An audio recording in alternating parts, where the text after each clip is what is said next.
السلام علیکم ورحمۃ اللہ وبرکاتہ۔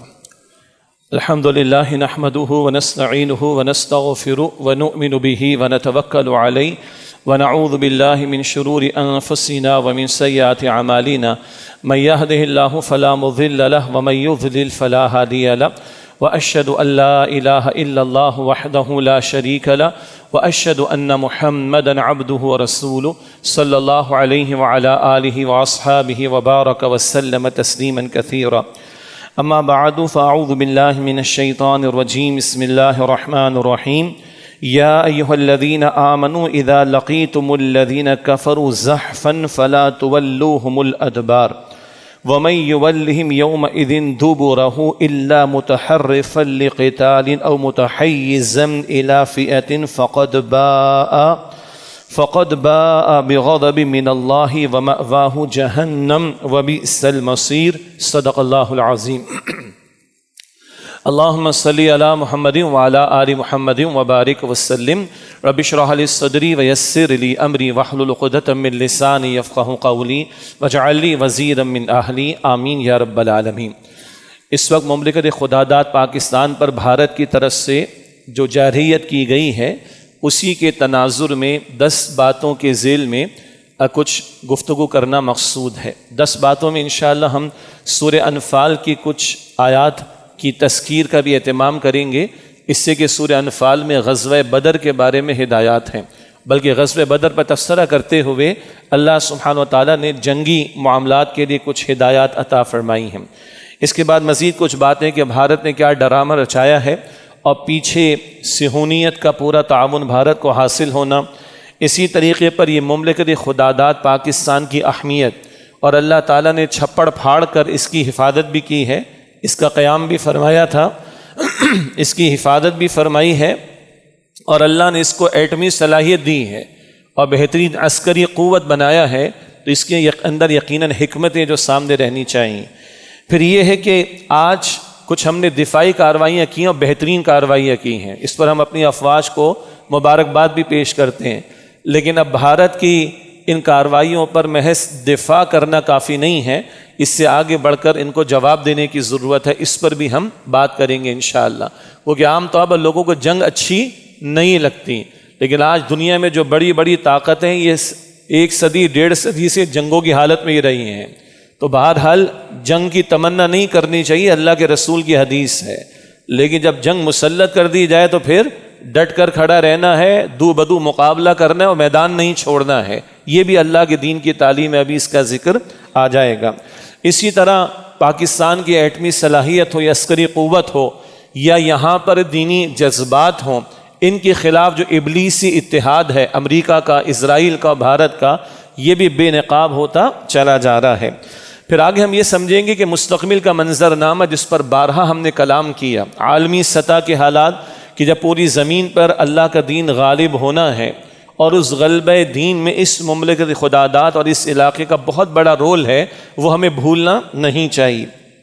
اسی طرح اس وقت ضرورت ہے کہ ملک کی فوج ہو، حکمراں ہو، اپوزیشن ہو یا عوام ہو، ہم سب کو ایک پیج پر ہونے کی ضرورت ہے۔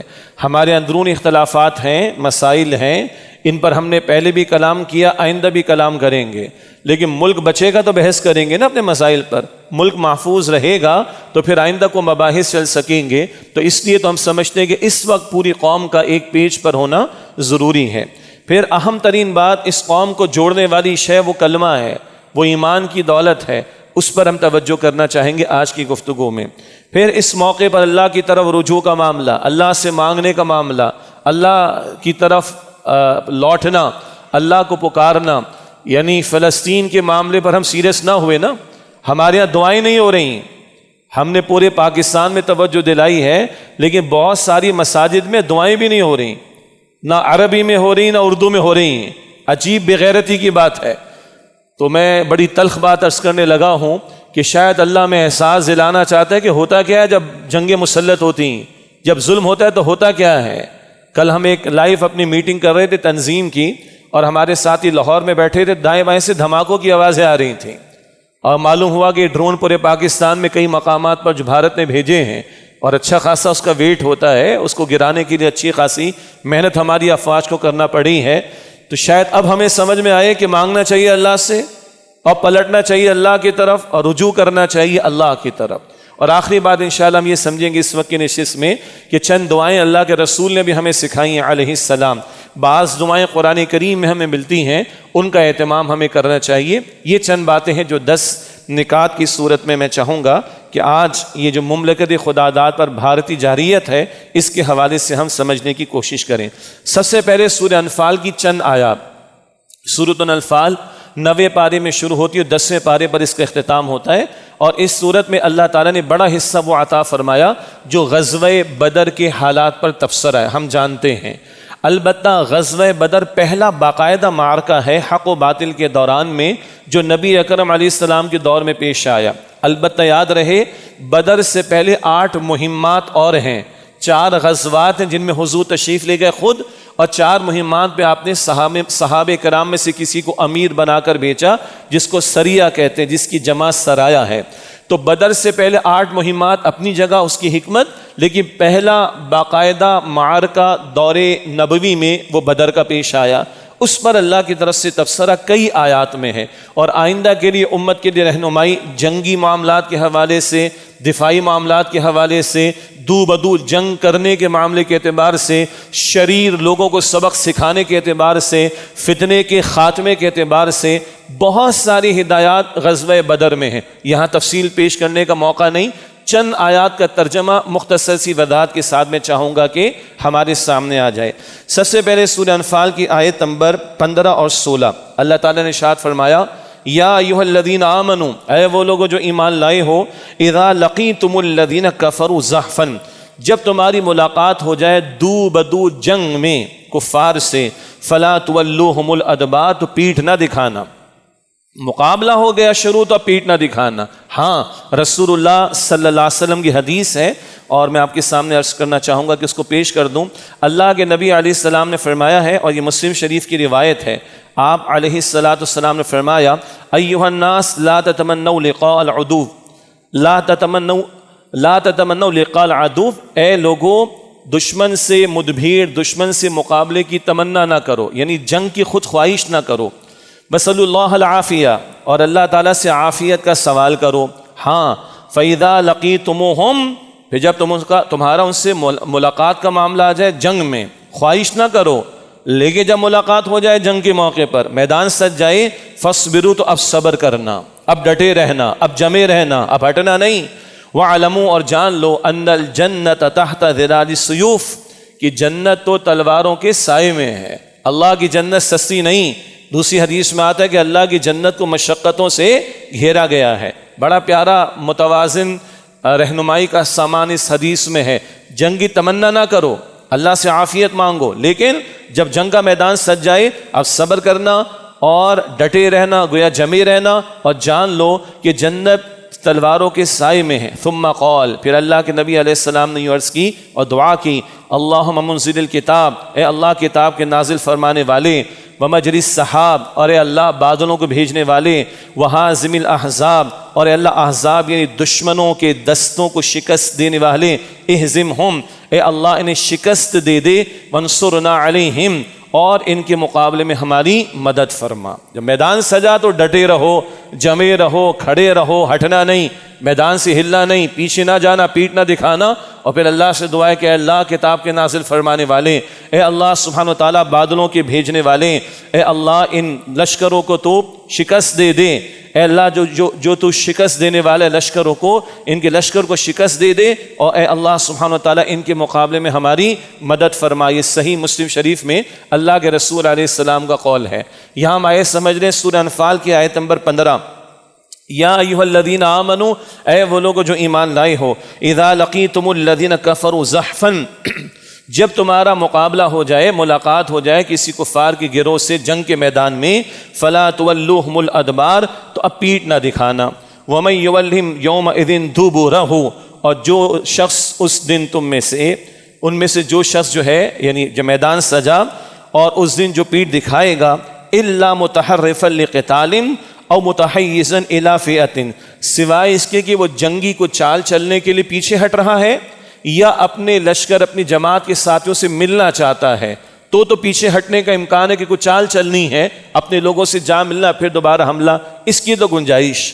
اس کے علاوہ پیچھے ہٹنا، فرمایا کہ فقط باء بغضب من اللہ، جو ان میں سے ہٹے گا وہ اللہ کے غضب کے ساتھ لوٹے گا، ومأواہ جہنم، اور اس کا ٹھکانہ جہنم ہے، وبئس المصیر، اور وہ لوٹنے کی بہت بری جگہ ہے۔ اللہم اجرنا من النار، اے اللہ ہمیں آگ کے عذاب سے محفوظ فرما۔ یہ پہلی ہدایت ہے، میدان سج جائے پیچھے نہ ہٹنا۔ اور اللہ کے نبی علیہ السلام نے یہ بھی فرمایا، بخاری شریف میں روایت ہے، 7 ہلاک کرنے والی باتوں سے بچو، وہ باتیں جو ہلاک کر ڈالنے والی ہیں، ہلاک کر دینے والی، ہلاکت میں ڈالنے والی ہیں، ان میں سے ایک کیا ہے؟ جب میدان سج جائے تو پیچھے نہ ہٹنا۔ باقی اس میں کچھ فقہی تفصیلات ہیں، وہ تفاسیر میں دیکھی جا سکتی ہیں، اس کا یہاں پر موقع نہیں۔ اصولی بات، میدان سجے تو پیچھے نہیں ہٹنا، ڈٹے رہنا ہے، جمے رہنا، پیٹ نہیں دکھانی ہے۔ اگلی آیات ہے سورہ انفال کی، میں نے کہا کہ چند آیات کی تذکیر کرنا مقصود ہے۔ سورہ انفال کی آیت نمبر 45 اور 46، اللہ تعالیٰ نے ارشاد فرمایا، یا ایھا الذین آمنوا، اے وہ لوگو جو ایمان لائے ہو، اذا لقیتم فئۃ، جب تم کسی گروہ سے ملاقات کو مراد جنگ کے موقع پر، فاثبتوا، تو ثابت قدم رہو۔ پہلے صبر آیا تھا، اب ثابت قدم، جمے رہنا، ڈٹے رہنا، ہمت پکڑنا، خوف نہ کرنا، اور تیار رہنا، جام شہادت نوش کرنے کے لیے تیار رہنا۔ وَاذْكُرُوا اللَّهَ كَثِيرًا، اور کثرت سے اللہ کا ذکر کرنا، لَعَلَّكُمْ تُفْلِحُونَ، تاکہ تم فلاح یعنی اصل کامیابی حاصل کر سکو۔ یہ ایمان والوں کے لیے ہدایات ہیں۔ کافر تو اپنے سامان پر بھروسہ کرے گا، اپنے ہتھیار پر بھروسہ کرے گا، مسلمان ہے تو اس کا توکل اللہ کی ذات پر ہوگا۔ جب تمہارا مقابلہ ہو جائے، ثابت قدم رہنا۔ نمبر 2، کثرت سے اللہ کا ذکر کرنا، لعلکم تفلحون، تاکہ تم فلاح پا سکو۔ نماز جنگ کے موقع پر بھی معاف نہیں ہے۔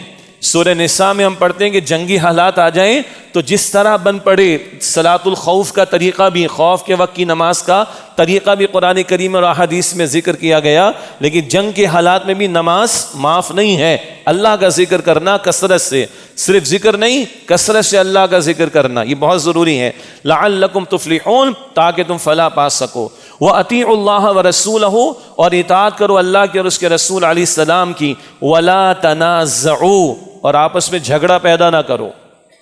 تمہاری صفوں میں اتحاد رہنا چاہیے، تمہارے آپس کے اندر اختلافات نہیں ہونے چاہیے، جھگڑے نہیں ہونے چاہیے۔ فَتَفْشَلُوا، ورنہ تم ڈھیلے پڑ جاؤ گے، کمزور پڑ جاؤ گے۔ وَتَذْهَبَ رِيحُكُمْ، اور تمہاری ہوا اکھڑ جائے گی۔ ہوا اکھڑنے کا مطلب تمہارا روب ختم ہو جائے گا دشمن کے دل سے۔ وَاصْبِرُوا، اور صبر کرنا۔ إِنَّ اللَّهَ مَعَ الصَّابِرِينَ، بے شک اللہ صبر کرنے والوں کے ساتھ ہے۔ کیا کہا جا رہا ہے؟ اللہ اور اس کے رسول کی اطاعت کرنا۔ یہ نہیں کہ جنگ کا میدان سجے تو گانے بھی چل رہے ہیں، یہ نہیں ہو سکتا۔ جنگ کا میدان سجے تو آپس میں لڑائی جھگڑے ہو رہے ہیں اور کچھ اور حرام کام کیے جا رہے ہیں، گناہ کے کام کیے جا رہے ہیں۔ نہ، پہلے ذکر آئے کہ ثابت قدمی کا مظاہرہ کرنا، اور پھر ذکر آئے کہ کثرت سے اللہ کا ذکر کرنا۔ اب بتایا جا رہا ہے کہ اللہ اور اللہ کے رسول کی اطاعت کرنا، ان کے حکم کے پابند رہنا۔ اور یاد رکھیے گا، ظالموں، جابروں، سرکشوں، حرام خوروں، فاسقوں، فاجروں کے لیے اللہ کی مدد کا وعدہ نہیں ہے۔ ظالموں، جابلوں، سرکشوں، حرام خوروں، نافرمانوں، فاسقوں، فاجروں کے لیے اللہ کی مدد کا وعدہ نہیں۔ سورہ نحل کے آخر میں ہے، ان اللہ مع الذین اتقوا، بے شک اللہ ان کے ساتھ ہے جنہوں نے تقوی کی روش اختیار کی۔ تقوی کیا ہے؟ خوف خدا کا نام بھی۔ تقوی کیا ہے؟ گناہوں سے اپنے آپ کو بچانے کا نام بھی۔ ہم مسلمان ہیں نا، ہمارا معاملہ مختلف ہے۔ اپنی امت پر قیاس اقوام مغرب سے نہ کر، خاص ہے ترکیب میں قوم رسول ہاشمی صلی اللہ علیہ وسلم۔ یہ سورہ انفال ہے نا، بدر کا تبصرہ ہے۔ بدر میں صحابہ کتنے تھے؟ 313۔ کتنی قوت تھی ظاہری طور پر؟ نہ ہونے کے برابر۔ سامنے کفار کتنے تھے؟ 1000۔ کیا تھا ان کے پاس؟ سینکڑوں گھوڑے، سینکڑوں اونٹ، سینکڑوں تلواریں، نیزے، بھالے، شراب پیتے ہوئے، رقص سرور کی محفلیں سجاتے ہوئے آئے کہ ہم تو آج مسلمانوں کو ختم کر دیں گے۔ آج بھی انالیسس آ رہا ہے، پاکستان کے پاس اتنے ہتھیار ہیں، ہمارے بھارت کے پاس اتنے ہتھیار ہیں، پاکستان کے پاس اتنے فائٹر، ان کے پاس اتنے فائٹرز، پاکستان کی نیوی اتنی، ان کی نیوی اتنی، آ رہے ہیں نا۔ تو ذرا بدر کا تجزیہ کریں۔ بدر میں اگر یہ تجزیہ کریں گے تو ظاہری طور پر کون غالب رہنا چاہیے تھا؟ کافر۔ 1000 کا لشکر، ساری تیاری، سب کچھ ان کے پاس تھا، لیکن ڈیسائیڈنگ فیکٹر کیا بنا؟ اصل معاملہ کیا بنا؟ اللہ کس کے ساتھ تھا؟ 313 کے ساتھ۔ اور وہ 313 کون تھے؟ وہ اللہ والے تھے، اللہ کی خاطر سب کچھ لٹانے کو تیار تھے۔ شوق شہادت کے لیے آئے تھے، جذبہ جہاد کے ساتھ آئے تھے، اللہ پر توکل کر کے کھڑے ہوئے تھے تو اللہ ان کے ساتھ تھا، اور اللہ نے ان کو جو ہے وہ کامیابی عطا فرمائی 313 کو 1000 کے لشکر کے مقابلے میں۔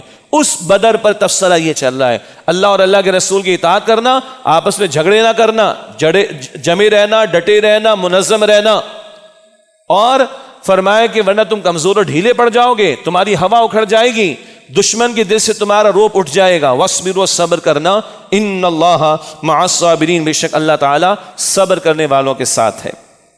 پھر چند آیات ہیں سورہ انفال کی آیت نمبر 55، 56 اور 57۔ یہاں ایک ذکر آئے گا یہود کے تعلق سے، اور ان کی ریشہ دوانیوں سازشوں پر اللہ تعالیٰ کی طرف سے کلام ہے، اور اس کے ذیل میں ایک نقطہ آج کے تناظر میں چاہوں گا ہمارے سامنے رہے۔ سورہ انفال کی آیت نمبر 55 میں فرمایا ان شر الدواب عند اللہ الذین کفروا فہم لا یؤمنون، بے شک اللہ سبحانہ و تعالیٰ کے نزدیک بدترین جاندار کون ہیں، بلکہ بدترین جانور کون ہیں، یعنی وہ لوگ جو کفر پر اڑے رہیں، ضد پر اڑے رہیں، شرک پر اڑے رہیں، بدترین جانور ان کو کہا گیا۔ ان شر الدواب عند اللہ الذین کفروا، بدترین جانور اللہ کے نزدیک کون ہیں؟ فرمایا کہ کفروا، جنہوں نے کفر کیا، فہم لا یؤمنون، پس وہ ایمان نہیں لاتے۔ بدترین جانور قرآن پاک میں ہے، سورۃ الاعراف آیت 179، لہم قلوب لا یفقہون بہا ولہم اعین لا یبصرون بہا ولہم آذان لا یسمعون بہا اولئک کالانعام بل ہم اضل اولئک هم الغافلون، ان کے دل مگر یہ سمجھتے نہیں، ان کی آنکھیں مگر یہ دیکھتے نہیں، ان کے کان مگر یہ سنتے نہیں، یہ جانور بلکہ ان سے بھی بدتر اور یہ غافل ہیں۔ کس سے غافل ہیں؟ انسان نرا حیوان تھوڑا ہی ہے، اللہ نے انسان میں روح میں سے کچھ پھونکا، انسان کے لیے کتابیں بھیجی، انسان کے لیے رسولوں کو بھیجا، ہدایت کا سامان کیا، اشرف المخلوقات بنایا، خلافت دے کر زمین پر بھیجا، با مقصد زندگی گزارنے کے لیے بھیجا۔ اب اگر انسان بے مقصد زندگی گزارے، جانوروں کی سطح پر بس موجیں اور مستیاں کرتا رہے، تو وہ جانور نہیں بلکہ جانور سے بھی بدتر۔ یہاں کیا کہا جا رہا ہے؟ انفال کی آیت نمبر 55 میں بدترین جانور اللہ کے نزدیک کون ہیں؟ وہ جو کفر کرتے ہیں، فہم لا یؤمنون، پس وہ ایمان نہیں لاتے۔ آگے اب ذکر ہے یہود کے تعلق سے۔ آپ اور ہم جانتے ہیں کہ یہود کے 3 قبائل مدینہ شریف میں آباد تھے، اور نبی علیہ السلام نے اول ان سے معاہدہ کیا تھا، جو آج ہمارے ہاں کے لبرلز کو اور سیکولر مائنڈڈ لوگوں کو اور ہمارے ہائی اپس کے بعض لوگوں کو بڑا یاد ہے، ایون جنرل مشرف کو بھی بڑا یاد تھا۔ میثاق مدینہ، مدینہ پیکٹ، رسول اللہ علیہ السلام نے میثاق کیا تھا، وہ بالکل کیا تھا۔ بنو قینقاع، بنو نذیر، بنو قریظہ، یہ 3 قبیلے تھے یہود کے، یقیناً اللہ کے رسول علیہ السلام نے مدینہ شریف آمد پر ان سے joint defence of Madina pact کیا تھا، میثاق مدینہ کیا تھا۔ بالکل صحیح بات ہے، مگر یہ آدھی بات ہے نا، پوری بات کیوں نہیں بتاتے؟ پوری بات یہ ہے کہ جب انہوں نے معاہدے کی خلاف ورزی کی اور نبی علیہ السلام اور صحابہ کرام کے خلاف سازشیں کی، امت کی عورتوں کو معاذ اللہ انہوں نے دست درازی کرنا چاہی، تو اللہ کے رسول نے اقدام کیا ان لوگوں کے خلاف۔ بنو قینقاع، ان کو بدر کے بعد چکایا گیا، ان کا معاملہ نکال باہر کیا گیا مدینہ شریف سے، اقدام کیا ان کے خلاف نبی علیہ السلام نے۔ بنو نذیر، سن 4 ہجری میں ان کے خلاف اللہ کے نبی علیہ السلام نے اقدام کیا، اور بدترین معاملہ ہوا بنو قریظہ کے ساتھ۔ This is part of the history, جس ہسٹری سے ہمارے لبرلز اور سیکولر میثاق مدینہ پریزنٹ کرتے ہیں، اسی ہسٹری میں یہ لکھا ہوا ہے۔ ان 3 قبیلوں کے خلاف اقدام کیا نبی علیہ السلام نے، اور سزا دی ان لوگوں کو، اور بدترین سزا دی گئی ہے بنو قریظہ کو غزوہ احزاب کے بعد سن 5 ہجری میں، یہ ذہن میں رہے۔ اب آگے فرمایا انفال کی آیت نمبر 56 میں، الذین عاہدت منہم، وہ کہ جن سے اے نبی علیہ السلام آپ نے وعدہ کیا، معاہدہ کیا، ثم ینقضون عہدہم فی کل مرۃ، لیکن یہ لوگ ہر مرتبہ اس وعدے کو، یعنی کیے گئے وعدوں کو توڑ دیتے ہیں، وہم لا یتقون، اور وہ ڈرتے نہیں کہ اس معاہدے کے توڑنے کا کیا انجام ہو سکتا ہے۔ اب اگر یہ معاہدے توڑے تو کیا ہوگا اور کیا ان کے خلاف اقدام ہونا چاہیے؟ اللہ تعالیٰ فرما رہا ہے فَإِمَّا تَثْقَفَنَّهُمْ فِي الْحَرْبِ فَشَرِّدْ بِهِمْ مَنْ خَلْفَهُمْ لَعَلَّهُمْ يَذَّكَّرُونَ، اب اگر ان سے آپ کا جنگ میں مقابلہ ہو جائے تو ایسی سزا ان کو دیں، ایسا اقدام ان کے خلاف کریں کہ جو ان کے بعد والے ہیں، جو ان کے پیچھے ہیں، لعلہم یذکرون، ان کو بھی نصیحت ہو جائے۔ اگر یہ میدان میں کھڑے ہوں اور آپ کا مقابلہ ہو تو ایسی سزا ان کو دیں کہ اور بعد میں آنے والے جو مسلمانوں کے خلاف کوئی سازشیں کریں گے ان کو بھی عبرت ہو جائے کہ اگر ہم کوئی حرکت کریں گے ان کے خلاف تو ہمارے خلاف بھی مسلمان اقدام کریں گے. یہ نقطہ ذہن میں رکھ لیں. آگے میں نے یہ بات ذکر کرنی ہے کہ آج ہمیں جواب دینا پڑے گا بھارت کو. کیوں؟ اگر اسرائیلی ڈرونز پاکستان میں گرا دیے گئے ہیں تو پیچھے صہیونی کھڑا ہے. یہ ابلیس کا اتحاد ثلاثہ، یہ امریکہ، یہ اسرائیل، یہ بھارت، یہ دشمن ہے پاکستان کے، یہ دشمن ہے اسلام کے، اور ان کو کھٹکتی ہے پاکستان کی ایٹمی صلاحیت. ماضی میں یہود اور ہنود یعنی صہیونی اور ہندو ان کا گٹھ جوڑ پہلے بھی تھا، آج بھی ہے. وہ اکھنڈ بھارت دیکھنا چاہتا ہے مودی، اور وہ گریٹر اسرائیل دیکھنا چاہتا ہے نتن یاہو. ان کو پاکستان بالکل نہیں بھاتا. یہ چاہتے پاکستان کی ایٹمی صلاحیت ختم ہو، اسی لیے ماضی میں کہوٹا پر انہیں حملے کرنے کی کوشش کی. ہماری افواج نے دفاع کی الحمدللہ رب العالمین، اللہ نے حفاظت فرمائی. لیکن ہمیں اپنے کرتوتوں کو سیدھا کرنے کی ضرورت ہے تاکہ اللہ کے ساتھ معاملہ ٹھیک ہوگا تو ان کی آنکھوں میں آنکھیں ڈال کر ہم بات کریں گے. اس آیت میں یہ عرض کرنا چاہ رہا ہوں، اللہ کہہ رہا ہے ایسی ان کو سزا دی جائے گا جنگ میں سامنے آ جائیں کہ پیچھے والوں کو عبرت ملے. تو آج اگر بھارت کو سامنے رکھ کر صہیونیت کے ماننے والے گڑبڑ کر رہے ہیں ہمارے خلاف، تو آج بھارت کو سبق سکھانے کی ضرورت ہے تاکہ ان کو عبرت دی جائے. اگر تم نے ادھر آنکھیں اٹھانے کی کوشش کی تو رافیل اگر ادھر گرائے جا سکتے ہیں، اللہ ہمت دے ہماری افواج کو، تو تمہارے اور ادارے ہوں، تمہارے ہیڈ کوارٹرز ہوں، تمہاری طاقتیں، تمہاری قوتیں ہوں، ان کو کہیں اور بھی گرانے کی کوششیں کی جا سکتی ہیں. آج یہ جواب دینا پڑے گا تاکہ پیچھے والوں کو، بعد والوں کو عبرت دلائی جا سکے. آخری آیت جس کی تذکیر کرنا مقصود ہے، بہت مشہور مقام ہے، اسی مقام پر ہے سورہ انفال کی آیت نمبر 60، جنگی صلاحیت کا معاملہ. فرمایا کہ وَأَعِدُّوا لَهُم مَّا اسْتَطَعْتُم مِّن قُوَّةٍ وَمِن رِّبَاطِ الْخَيْلِ تُرْهِبُونَ بِهِ عَدُوَّ اللَّهِ وَعَدُوَّكُمْ وَآخَرِينَ مِن دُونِهِمْ. اور وَأَعِدُّوا لَهُم، ان کے مقابلے میں تیاری رکھو، مَّا اسْتَطَعْتُم، جس قدر تم میں استطاعت ہو، من قوتٍ، قوت میں سے. اور رسول اللہ علیہ السلام نے قوت کے بارے میں فرمایا کہ وہ پھینکنے میں ہے. تو کبھی نیزے پھینکے جاتے تھے، تیر پھینکے جاتے تھے، آج بلٹس ہوں گے، آج میزلز ہوں گے، آج بامز ہوں گے. اللہ کے رسول نے کیا کمال کی تشریح عطا کی کہ قوت پھینکنے میں ہے. آج کیا کچھ پھینکا جا سکتا ہے اندازہ ہم کر سکتے ہیں. تو قرآن کا بڑا پیارا جامع لفظ ہے، قوت میں سے جو تم حاصل کر سکتے ہو وہ تیاری کرو. وَمِن رِّبَاطِ الْخَيْلِ، اور پلے ہوئے گھوڑوں میں سے. گھوڑوں کے بارے میں اہم باتیں احادیث میں بھی آتی ہیں کہ اس کی پیشانی کے ساتھ اللہ نے قیامت تک کے لیے برکت کو رکھ دیا ہے. اب بھی دنیا کے کئی دشوار علاقوں میں گھوڑے استعمال کیے جاتے، پہاڑی علاقوں میں بھی. فرمایا کہ اس کا مقصد کیا ہے، یہ جنگی تیاری کیوں ہوگی؟ تُرْهِبُونَ بِهِ عَدُوَّ اللَّهِ وَعَدُوَّكُمْ، اس کے ذریعے سے تم اللہ کے دشمنوں کو اور اپنے دشمنوں کو مرعوب رکھو. 1998 کی بات ہے، یہ بات میں نے بہت مرتبہ عرض کی اور لوگوں نے بھی بیان کی ہے. 1998 میں 14 مئی کو بھارت نے ایٹمی دھماکوں کا اعلان کیا تو واجپئی وزیر اعظم تھا. 15 مئی کی صبح کو اس نے بیان دیا ہم پاکستان کی اینٹ سے اینٹ بجا دیں گے، اور ہمیں 2 ہفتے لگے، زیادہ نہیں. 28 مئی کو، جس کو ہم یوم تکبیر مناتے ہیں، 28 مئی کو ہم نے ایٹمی دھماکوں کا اعلان کیا. 29 مئی کی صبح کو واجپئی کا بیان آ گیا، we are ready for table talks, ہم مذاکرات کے لیے تیار ہیں، لاتوں کی بھوت باتوں سے نہیں مانیں گے. تو تُرْهِبُونَ بِهِ عَدُوَّ اللَّهِ وَعَدُوَّكُمْ، اس صلاحیت کا حصول کس لیے؟ تاکہ اللہ کے دشمن کو اور اپنے دشمنوں کو تم مرعوب رکھو. وَآخَرِينَ مِن دُونِهِمْ، اور وہ جو ان کے سوا ہیں.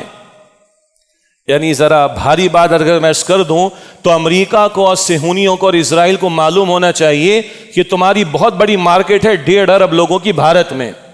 مارکیٹ سمجھتے ہیں نا، تمہارے مفادات ہیں.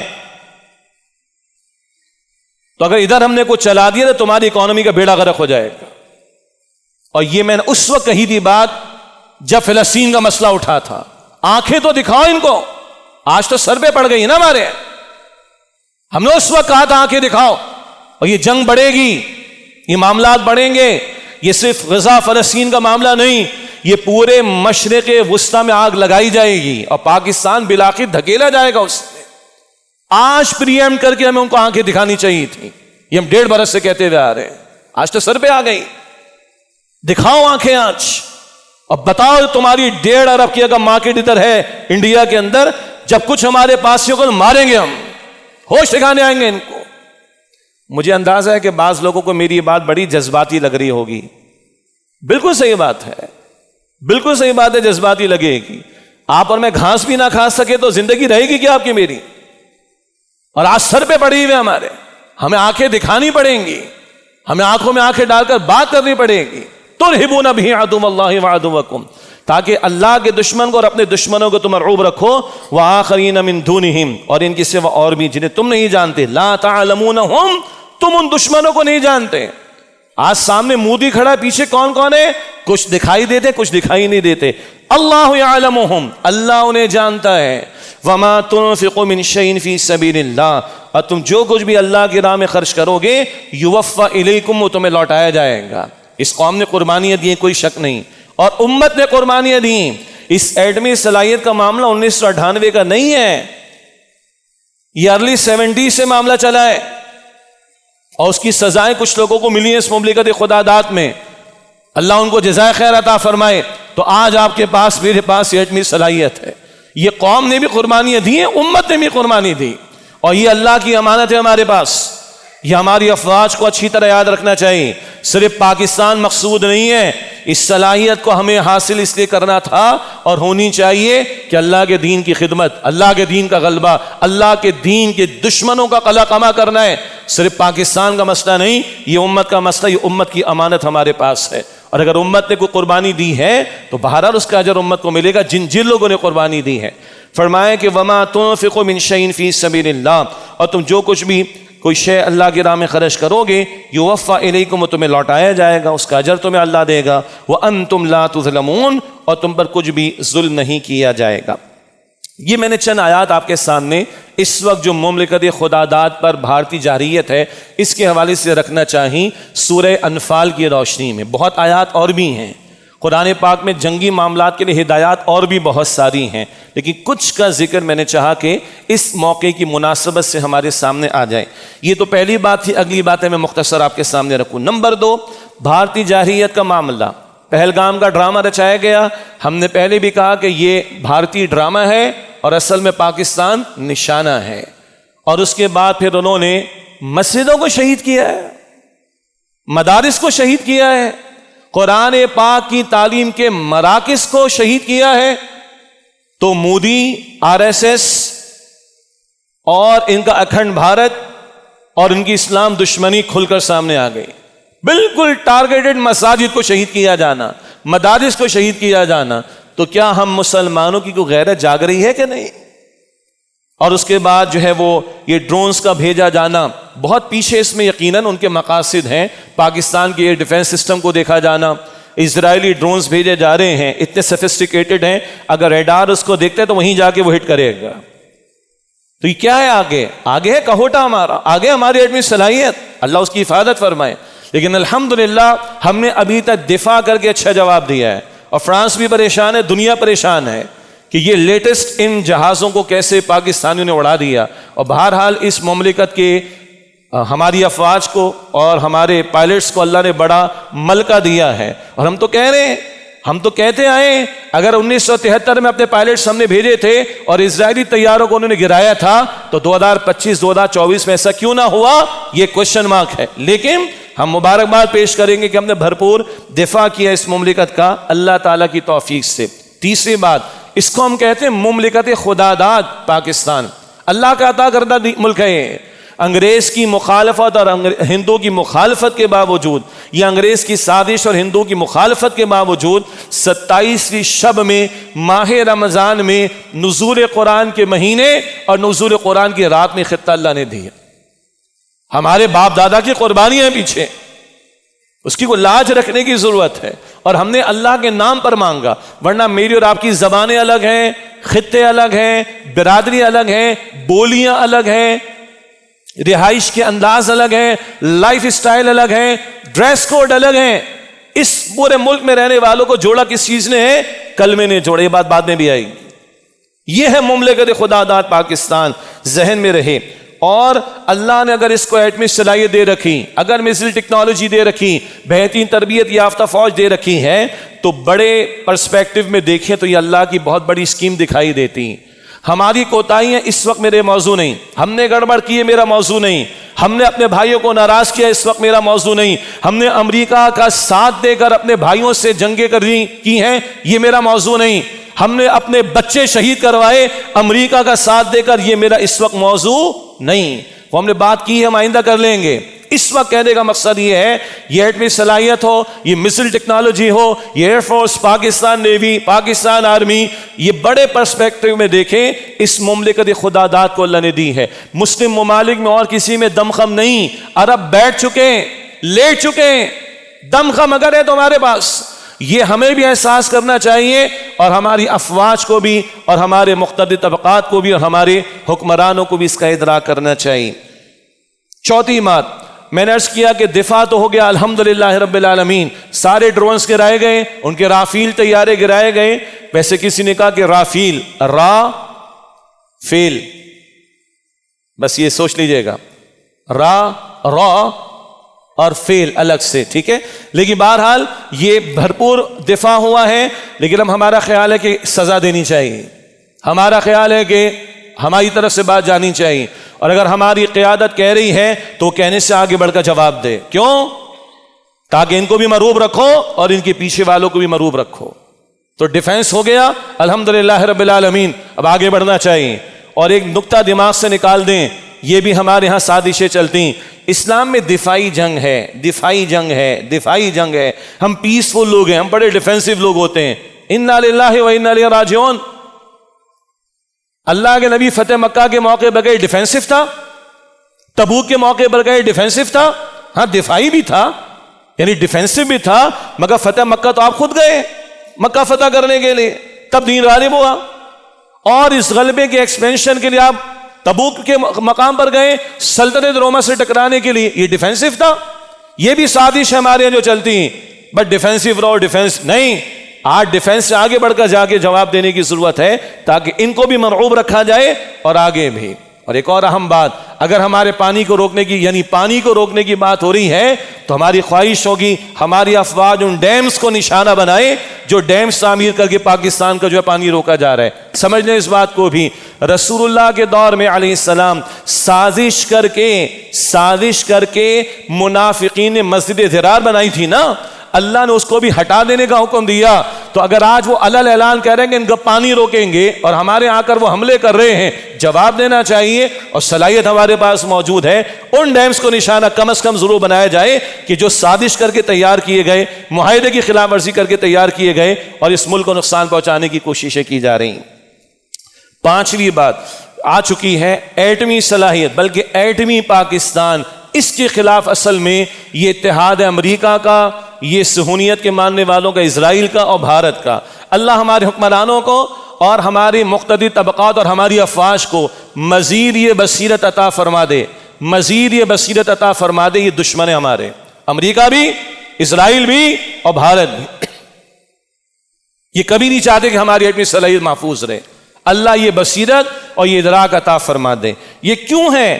یہ کیوں اتنا بڑا اتحاد ہے، ابلیسی اتحاد ہماری ایٹمی صلاحیت کے اس مملکت خداداد کے خلاف؟ تو چھٹی بات یہ ہے کہ مستقبل کے منظرنامے میں جو احادیث مبارکہ ہم بار بار پیش کرتے ہیں، ہمارے استاد ڈاکٹر اسرار صاحب نے بارہا اس کا تذکرہ کیا کہ عالمی سطح پر عالمی خلافت قائم ہونی ہے اور پوری زمین پر اللہ کا دین غالب ہونا ہے۔ ابھی بڑے مراحل ہیں، مسلمانوں پر بڑے سخت مراحل آنے ہیں، لیکن بالآخر اللہ کا دین غالب ہونا ہے۔ جناب مہدی بھی آئیں گے، جناب عیسیٰ علیہ السلام کا نزول بھی ہوگا، اور وہ آرمگڈان، وہ ملحمۃ العظمیٰ، وہ ملحمۃ الکبریٰ، وہ بہت بڑی عالمی جنگ، مشرق مستعمر میں سجنی، ساری دنیا سے یہود جمع ہوگا اسرائیل میں، اور ایک جگہ اکٹھا ہونے کے بعد ان کی پٹائی ہونی، ان کا لیڈر دجال نکلے گا، وہ قتل ہوگا عیسیٰ علیہ السلام کے ہاتھوں۔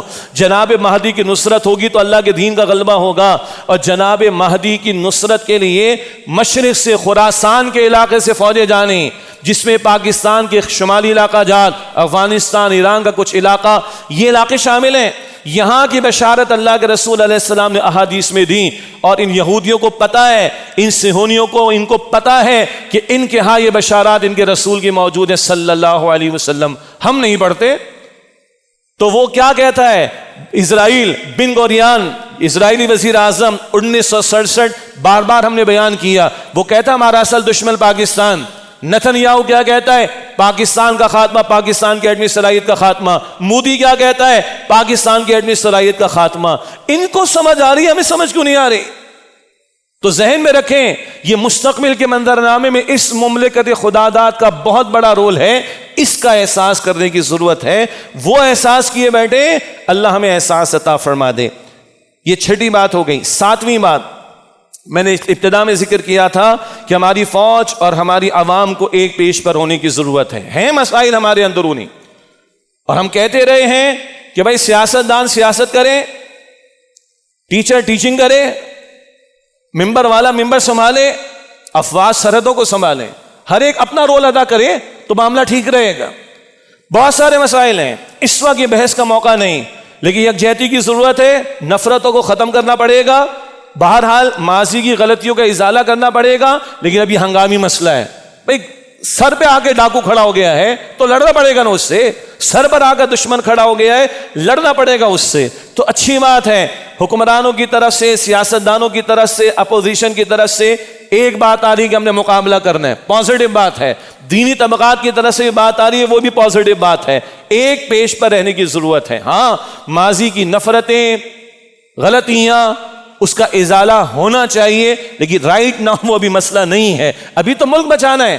بچے گا تو آگے دین کی خدمت کا کام بھی ہوگا، بچے گا تو آپس کے اختلافات کا بھی حل نکل آئے گا انشاءاللہ تعالی. لیکن اس وقت ہم سمجھتے ہیں کہ فوج اور عوام کو ایک پیش پر ہونا ضروری ہے. آٹھویں بات، کیسے یکجہتی آئے گی؟ کبھی امریکنز نے کہا کہ پاکستان کی بائنڈنگ فورس فوج ہے. ہم عرض کرتے ہیں کہ فوج کا موٹو کیا ہے؟ ایمان، تقوی، جہاد فی سبیل اللہ. ہم انہیں بھی یاد دہانی کرانا چاہیں گے، ہمارا فرض ہے، اور یہ عوام کو بھی یاد دہانی کرانا چاہیں گے. مجھے اور آپ کو جوڑنے والی شے زبان نہیں ہے، صوبائیت نہیں ہے، خطے نہیں ہیں، بولیاں نہیں ہیں، ڈریس کوڈ نہیں ہے، قبائل نہیں ہیں. مجھے اور آپ کو جوڑنے والی شے وہ ایمان ہے. اس کلمے پر پاکستان لیا تھا. یہ پاکستان بچے گا تو کلمے پر، اس کو عزت ملے گی تو کلمے پر. آپ اور میں جڑیں گے تو کلمے پر. یہ بات ہم پاکستان کے، ہم تو افغانستان کے بارے میں کہہ رہے ہیں، ہم تو فلسطین کے بارے میں کہہ رہے ہیں. کیا رشتہ ہے افغانستان والوں کے ساتھ؟ کیا رشتہ ہے فلسطین والوں کے ساتھ؟ کیا رشتہ ہے مقبوضہ کشمیر والوں کے ساتھ؟ کیا رشتہ ہے برما والوں کے ساتھ؟ کلمے کا رشتہ ہے. اتنا بڑا ویژن ہے میرا اور آپ کا، اور ہم زبانوں پہ لڑیں گے، ہم خطوں پہ لڑیں گے، ہم برادریوں پہ لڑیں گے، ہم صوبائی تعصب پہ لڑیں گے. ڈوب مرنے کا مقام ہے. اتنے چھوٹے ہو جائیں گے ہم، اتنے گھٹیا ہو جائیں گے ہم. جنہیں کہا انما المؤمنون اخوہ، یہ ساری امت، سارے ایمان والے بھائی بھائی. اتنا بڑا ویژن جن کے سامنے ہو، وہ چھوٹی گھٹیا چیزوں میں اپنے آپ کو برباد نہیں کریں گے. ہم تو اسی کی دعوت دیں گے. لوگ لڑتے تو لڑے. یہ پہلی صف میں کون کون بیٹھا مجھے اور آپ کو کیا پتا؟ یہ دوسری میں تیسری میں کون بیٹھا مجھے آپ کو کیا پتا؟ آپ کے میرے برابر میں کون سی؟ ہم سب مسلمان ہیں. یہ اسلام ہے جو ہم صفوں میں دیکھ رہے ہیں. یہ اسلام باہر بھی ہونا چاہیے. یہ ہوگا تو اللہ ہمارے ساتھ ہوگا. یہ ہوگا تو سیدنا عمر نے فرمایا، عمر کو عزت اسلام سے ملی، کپڑوں سے نہیں. عمر کو عزت اسلام سے ملی رضی اللہ تعالی عنہ. نویں بات، اللہ کی طرف رجوع کا معاملہ. مصائب ہمارے گناہوں کی وجہ سے بھی آتے ہیں.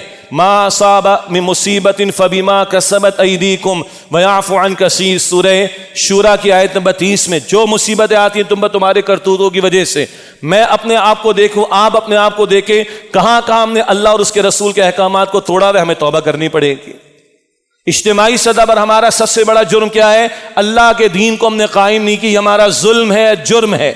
اس کی اصلاح کرنی پڑے گی، توبہ کرنی پڑے گی. وہ مستقل کام ہے. ہنگامی بات میں نرس کر دی آپ کے سامنے. انفرادی اجتماعی توبہ اور اللہ پر توکل. یس وی کین ڈو دس، ہم یہ کر دیں گے، ہم وہ کر دیں گے. نہ نہ نہ. ایمان والے کا توکل اپنی قوت بازو پر نہیں ہوتا، اللہ کی ذات پر ہوتا ہے. اللہ کا نام لے کر، اللہ سے مانگ کر، اللہ کے سامنے رو کر، اللہ کے سامنے گڑ گڑا کر. اب بسم اللہ پڑھ کے چلاؤ، میزائل تمہیں چلانا ہے. بسم اللہ پڑھ کے بلٹس مارو کر مارنے، بسم اللہ پڑھ کر تم ڈرون گراؤ گے تمہیں گرانے، بسم اللہ پڑھ کر ان کو جواب دو گے تم نے جواب دینا ہے۔ اللہ کے ساتھ رابطہ مضبوط، اللہ پر توکل۔ کافر کو دنیا میں بہت اللہ دیتا ہے، دے دے گا، مسلمان کا مسئلہ ہے کہ اللہ کے ساتھ معاملہ سیدھا رکھے گا تو اللہ کی مدد آئے گی، باغیوں کے لیے نہیں، سرکشوں کے لیے نہیں۔ اور اللہ تعالیٰ سے دعاؤں کا اہتمام ہونا چاہیے۔ میں نے دل کی ایک بات کہہ دی ہے، ہم اتنے بغیرت اور بے حمیت ہو گئے، ہماری مسجدوں میں دعائیں نہیں ہو رہی۔ فلسطینیوں کی بات کر رہا ہوں میں، غزہ کی بات کر رہا ہوں میں۔ ہاں اللہ نے حالات مسلط کر دیے کہ شاید ان کو غیرت آ جائے کہ کیا بیتی ہے جب اٹیک ہوتے ہیں، کیا بیتی ہے جب بم برسائے جاتے ہیں، کیا کیفیت ہوتی ہے جب میزائل چلائے جاتے ہیں یا ڈرون چلائے جاتے ہیں، شاید احساس ہو جائے۔ مگر مجھے معاف کیجئے گا، مجھے معاف کیجئے گا، ہم بغیرت ہوئے، ہم بے حمیت ہوئے، ہم بائیکاٹ کر کے نہیں دکھا رہے اسرائیل نواز پروڈکٹس کا، ہم ہاتھ نہیں اٹھا رہے دعاؤں کے لیے۔ اب تو سر پہ پڑ گئی ہے، اب تو سر پہ پڑ گئی۔ مانگیں گے نہیں مانگیں گے اللہ سے، ہم روئیں گے نہیں روئیں گے اللہ کے سامنے؟ اور اس کے سوا کون ہے جو آپ کی میری مدد کر سکتا ہے؟ نہ کہیں جہاں میں اما ملی، جو اما ملی تو کہاں ملی، میرے جرم خانہ خراب کو تیرے عفو بندہ نواز میں۔ اب بھی آنسو نہیں بہیں گے ہمارے، اب بھی سجدے ہمارے طویل نہیں ہوں گے، اب بھی اللہ کے سامنے ہم نہیں جھکیں گے، اب بھی اللہ سے ہم نہیں مانگیں گے، تو پھر اپنے ایمان کا جائزہ لیں، ہم ایمان والے ہیں بھی کہ نہیں؟ بہرحال قرآن کریم میں دعائیں ہیں، ربنا لا تؤاخذنا ان نسینا واخطأنا ربنا ولا تحمل علينا اصرا كما حملته على الذين من قبلنا ربنا ولا تحملنا ما لا طاقة لنا به واعف عنا واغفر لنا وارحمنا انت مولانا فانصرنا على القوم الكافرين ربنا اغفر لنا ذنوبنا واسرافنا في امرنا وثبت اقدامنا وانصرنا على القوم الكافرين۔ اللہ کے رسول نے دعائیں سکھائیں، اللہم انا نجعلک فی نحورہم ونعوذ بک من شرورہم۔ اللہ کے رسول نے دعائیں سکھائیں، اللہم استر عوراتنا وآمن روعاتنا۔ اللہ کے رسول نے دعائیں سکھائیں جو قنوت نازلہ کے نام سے معروف ہیں، اللہم اعز الاسلام والمسلمین، اللہم اعید الاسلام والمسلمین، اللہم انصر الاسلام والمسلمین، اللہم اہلک اعداءک واعداء دینک واعداء المسلمین، اللہم خالف بین قدیمتہم وزلزل اقدامہم وشتت شملہم والق فی قلوبہم الرعب وانزل بہم بأسک الذی لا تردہ عن القوم المجرمین۔ یہ دعائیں معروف ہیں، معلوم کیجئے، ترجمہ پڑھیں اور اپنے معمولات میں شامل کریں۔ اور آخری بات، شہادت کا درجہ رتبہ پانے کے لیے خواہش ہونی چاہیے۔ اللہم ارزقنا شہادتا فی سبیلک، اللہ اپنی راہ میں شہادت کا رتبہ اور درجہ عطا فرما دے۔ اور حضور فرماتے نہ کسی غزوہ میں بندے نے شرکت کی، نہ اس کے دل میں تمنا ہے کہ اللہ کی راہ میں شہید ہو جائے، یہ تمنا بھی نہیں، اور مر گیا تو نفاق کی حالت پر مرے گا۔ اللہ ہمیں شہادت کا شوق بھی عطا کرے، جذبہ جہاد بھی عطا کرے، اور ہم ویسے اکٹھے نہیں ہوئے اب دشمن پر اکٹھے ہو جائیں۔ وہ آیت میں نے بار بار پیش کی ہے، اشداء علی الکفار، حضور کی صحابہ کی ایک شان کیا ہے، سورہ فتح کے آخر میں کفار پر شدید، آپس میں بڑے نرم دل۔ ویسے جمع نہیں ہو رہے تھے، اللہ ایسے جمع کر دے گا۔ دین دشمن ہے یہ لوگ، اسلام دشمن ہے یہ لوگ، پاکستان دشمن ہے یہ لوگ، امت دشمن ہے یہ لوگ، چلو ان کے مقابلے میں کھڑے ہو کر اکٹھے ہو جاؤ۔ اکٹھے ہو جائیں گے تو اللہ کی مدد بھی ہمارے شامل حال ہوگی۔ وآخر دعوانا ان الحمد للہ رب العالمین۔